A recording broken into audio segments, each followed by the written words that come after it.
हिंदू क्यों नहीं जा सकते मक्का मदीना में? दोस्तों, खबर आए दिन हमें सुनने को मिलती है कि मक्का मदीना जैसे पवित्र जगह पर भगवान शंकर को कैद करके रखा गया है।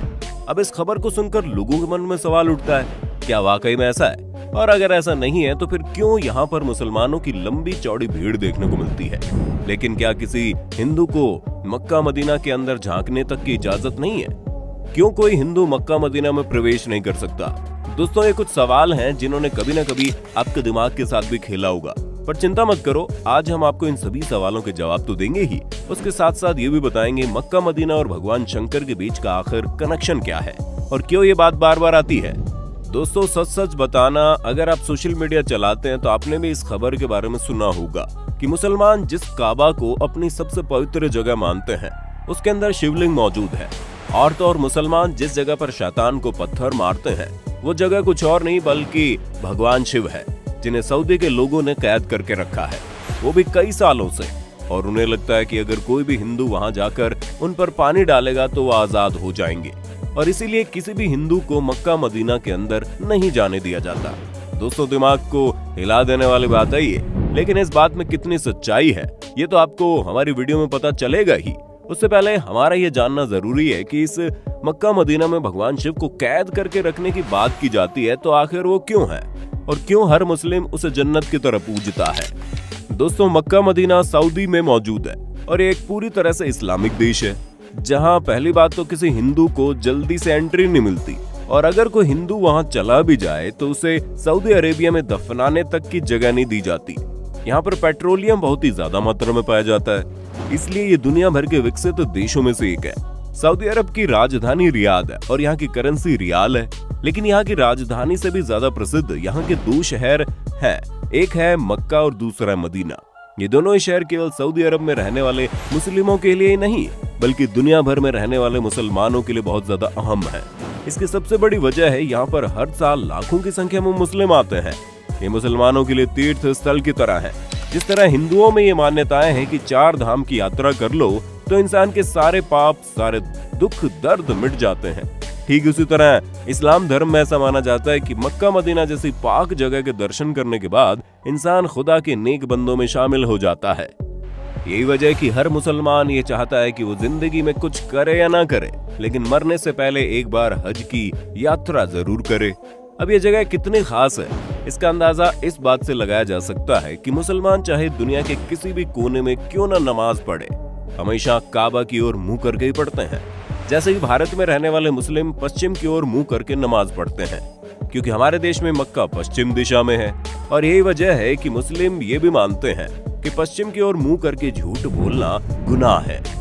दोस्तों, जब लोग हज की यात्रा करके आते हैं तो वो काबा के चारों ओर चक्कर लगाते हैं, इसे तवाफ कहते हैं, और ये हज का सबसे खास हिस्सा होता है। साथ ही वो मदीना की जियारत करने जाते हैं। मदीना वो जगह है जहाँ पर पैगंबर मोहम्मद की कब्र बनी हुई है। दोस्तों, मक्का मदीना के बारे में आप लोगों ने काफी कुछ जान लिया, लेकिन सोशल मीडिया पर वायरल हो रही इन खबरों का सच जानना भी आपके लिए बड़ा जरूरी है, वरना कई सालों से लोग इस चीज पर विश्वास कर रहे हैं। पर दोस्तों, घबराने की बिल्कुल भी आवश्यकता नहीं है, क्योंकि इंटरनेट पर वायरल हो रही ये खबर पूरी तरह से गलत है।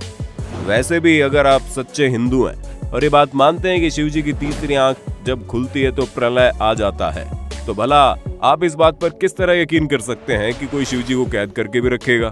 वैसे अगर आप किसी और धर्म के भी क्यों ना हो, लेकिन एक ईश्वर के घर पर दूसरे ईश्वर को कैद करने वाली बात सरासर गलत लगती है।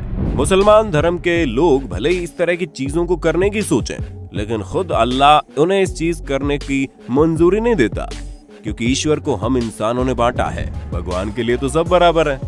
ऊपर से ये कहा जाता है कि मक्का मदीना में साधारण मनुष्यों ने शिव जी को कैद किया है, मतलब ये तो वही बात होगी, लोगों ने ये कह दिया कि धरती गोल नहीं बल्कि चौकोर है। तो क्या आप मान जाएंगे और ये सोचने लगेंगे कि अगर उसने कहा है तो ऐसा जरूर होगा? आप खुद ही दिमाग लगाइए, पूरी दुनिया का विनाश करने वाले भगवान शंकर को कोई कैसे किसी चीज में कैद करके रख सकता है? वो अगर चाहे तो चुटकियों में ब्रह्मांड को हिला दे। ऐसे में भला भगवान शिव को कैद करके रखे जाने वाली बात किसी छोटे बच्चे की बचकानी हरकत से कम नहीं है। अब कई लोग इस बात को तो नहीं मानते कि वहां पर शिव जी को कैद करके रखा गया, लेकिन ये जरूर मानते हैं कि मक्का मदीना में शिवलिंग है, तो हम इस पर भी पुष्टि कर दें ऐसा कुछ भी नहीं है। असल में मुसलमान जब हज यात्रा के लिए जाते हैं तो मक्का के पास स्थित एक इमारत में शैतान को पत्थर मारने की रस्म के साथ ही हज की यात्रा पूरी मानी जाती है।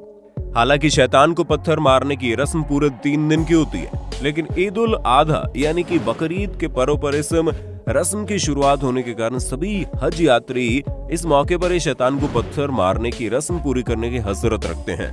हज की यात्रा पर आए लोग तीसरे दिन यहाँ मौजूद इन 3 बड़े खम्भों को शैतान समझकर इनके ऊपर पत्थर मारते हैं और इस रस्म को करने के साथ ही हज की यात्रा पूरी हो जाती है।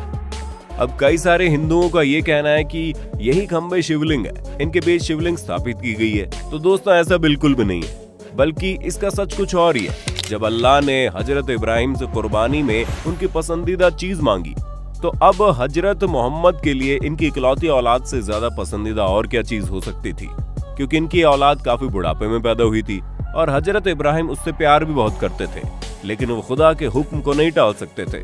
इसलिए हजरत इब्राहिम ने खुदा के लिए अपने बेटे की कुर्बानी देने का फैसला किया। और जब हजरत इब्राहिम अपने बेटे को लेकर कुर्बानी देने जा रहे थे, तभी रास्ते में एक शैतान मिला जिसने हजरत इब्राहिम से कहा था कि वो इस उम्र में अपने बेटे की कुर्बानी क्यों दे रहे हैं। अब तो इनका बेटा होना भी बड़ा मुश्किल है, ऊपर से ये बेटा इतने सालों बाद बुढ़ापे में पैदा हुआ है, जो बुढ़ापे का सहारा बनेगा। अल्लाह के कहने पर हजरत इब्राहिम कैसे अपने जिगर के टुकड़े को कुर्बान कर सकते हैं। अब शैतान की ये सारी बातें सुनकर हजरत इब्राहिम सोच में पड़ गए और फिर इनका कुर्बानी देने का इरादा भी डगमगाने लगा। लेकिन फिर उन्हें ख्याल आया कि नहीं, ये चीज गलत है, अल्लाह की फरमाइश सबसे पहले है। और तब हजरत इब्राहिम कुर्बानी देने चले गए। हजरत इब्राहिम को लगा कुर्बानी देते समय कहीं वो भावनाओं में ना बह जाए। यही वजह है कि कुर्बानी देते वक्त उन्होंने अपनी आंखों में पट्टी बांध ली। लेकिन भला खुदा कैसे किसी के साथ बुरा कर सकता था? वो तो बस हजरत इब्राहिम की परीक्षा ले रहा था, जिसमें हजरत इब्राहिम पूरी तरह से पास हो गए। इसलिए खुदा ने हजरत इब्राहिम के बेटे की जगह कुर्बानी देने के लिए एक बकरी को खड़ा कर दिया और तभी से बकरी ईद के दिन बकरी की कुर्बानी देने की परंपरा चली आ रही है। यही वजह है कि हज यात्री जब जानवर की कुर्बानी दे देते हैं तो ये उस शैतान को पत्थर मारने पहुंच जाते हैं, जिसने हजरत इब्राहिम को भड़काने की कोशिश की थी। और इसी पत्थर मारने की रस्म के साथ ही खुदा से ये वादा भी करते हैं कि कोई भी शैतान उन्हें कभी भी बहका नहीं पाएगा। फिर चाहे वो शैतान बाहर की दुनिया का हो या फिर उनके मन में हो, वो हमेशा सच्चे दिल से खुदा की इबादत करेंगे। ऐसे में दोस्तों ये शिवलिंग नहीं, बल्कि ये जो 3 खंभे हैं वो शैतान का प्रतीक हैं, जिस पर पत्थरों की बरसात करके लोग अपने अंदर के शैतान को मारने की कोशिश करते हैं। ऐसे में कई लोगों के मन में ये सवाल आता है कि अगर ऐसा कुछ नहीं है तो वहाँ पर हिंदू को क्यों नहीं जाने दिया जाता? दोस्तों यहाँ पर सबसे पहली बात तो यह है कि सिर्फ हिंदुओं को ही नहीं, बल्कि किसी भी गैर मुस्लिम धर्म, फिर चाहे वो हिंदू हो, सिख हो, ईसाई हो या फिर बुद्ध धर्म ही क्यों ना हो, अगर वो मुसलमान नहीं है तो उसे काबा के अंदर नहीं जाने दिया जाएगा। क्योंकि ऐसा माना जाता है अगर कोई मुसलमान नहीं है तो जाहिर सी बात है वो सच्चे दिल से अल्लाह पर विश्वास भी नहीं करता, और जो शख्स से सच्चे दिल से अल्लाह पर विश्वास नहीं करता उसे काबा के अंदर प्रवेश करने की इजाजत नहीं है। यहाँ सिर्फ उन्हीं लोगों को आने दिया जाता है जो बिल्कुल पवित्र मन से अल्लाह को अपना मानते हैं। वरना आप खुद ही सोचिए कि आप किसी ऐसे इंसान को घर के अंदर आने देंगे जिसे आपकी बिल्कुल भी इज्जत ना हो और वो आपको बिल्कुल भी सम्मान ना करे, बस अपने फायदे के लिए आपके घर के अंदर आने की कोशिश करे। हमें मालूम है इस तरह के लोगों को आप दूर से भगा दोगे। आप ये चाहेंगे कि जो कोई भी आपके घर में आए वो कम से कम आपका सम्मान तो करे। और ठीक ऐसा ही यहाँ के लोग भी चाहते हैं कि जो कोई भी काबा में प्रवेश करे वो अल्लाह को सच्चे दिल से माने।